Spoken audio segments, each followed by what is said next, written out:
ஒரு ஆசிரியர் என்ன பண்ணுறாரு, ஒரு 2 பேரை நிற்க வச்சுட்டு ஸ்டூடெண்ட் எல்லாம் வர சொல்லி, இவங்க 2 பேரில் யார் நல்லவங்க கெட்டவங்க அப்படிங்கிற மாதிரி கேட்குறாரு. அப்போ அந்த ஸ்டூடெண்ட் எல்லாருமே அவங்களோட ஃபேஸை பார்க்குறாங்க. பார்த்துட்டு ஒருத்தரை மட்டும் சொல்கிறாங்க, இவர் ஒருத்தர் தான் நல்லவர் அப்படிங்கிற மாதிரி. எல்லாருமே அந்த ஒருத்தரையே சொல்லிக்கிட்டே இருக்காங்க. இன்னொருத்தரை வந்து எங்களுக்கு அவர் நல்லவர் மாதிரி தெரியல அப்படிங்கிற மாதிரி சொல்லிட்டு எல்லோரும் உட்காந்துடுறாங்க. அப்போ ஆசிரியர் கூப்பிட்டு சொல்கிறாரு, நீங்கள் யாரை நல்லவர்னு சொல்லி சொன்னீங்களோ அவங்க நிறைய கொலை குற்றங்கள் ஈடுபட்டிருக்காங்க, நிறைய திருட்டு வழக்கில் ஈடுபட்டிருக்காங்க, ஏகப்பட்ட கேஸ் இருக்குது. நீங்கள் யாருடைய ஃபேஸை பார்த்து கெட்டவங்கன்னு சொல்லி சொன்னீங்களோ அவர் ஒரு மருத்துவர், நிறைய சமூக ஆர்வலர், நிறைய இலவசமான விஷயங்களை மக்களுக்கு செஞ்சுக்கிட்டு இருக்காரு அப்படிங்கிற மாதிரி சொல்கிறாங்க.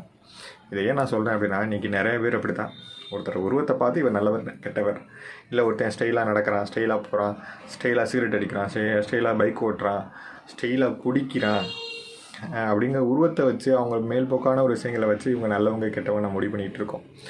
இதெல்லாம் முடிவு பண்ணி நம்ம போனோம் அப்படின்னா கண்டிப்பாக 100% நம்ம ஏமாந்து தான் வாழ்க்கையில் போயிடுவோம்.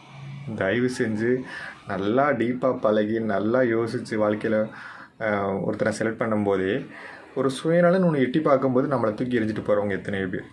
அப்படி இருக்கும்போது சும்மா மேல்போக்காக ஒரு உருவம், ஒரு ஸ்டைல், அந்த மாதிரியான விஷயங்களை வச்சு தயவு செஞ்சு வாழ்க்கையில் ஏமாந்துடாதீங்க அப்படிங்கிறதுக்கு தான் இந்த விஷயத்தை நான் சொல்கிறேன். தயவு செஞ்சு நிறையா யோசிங்க.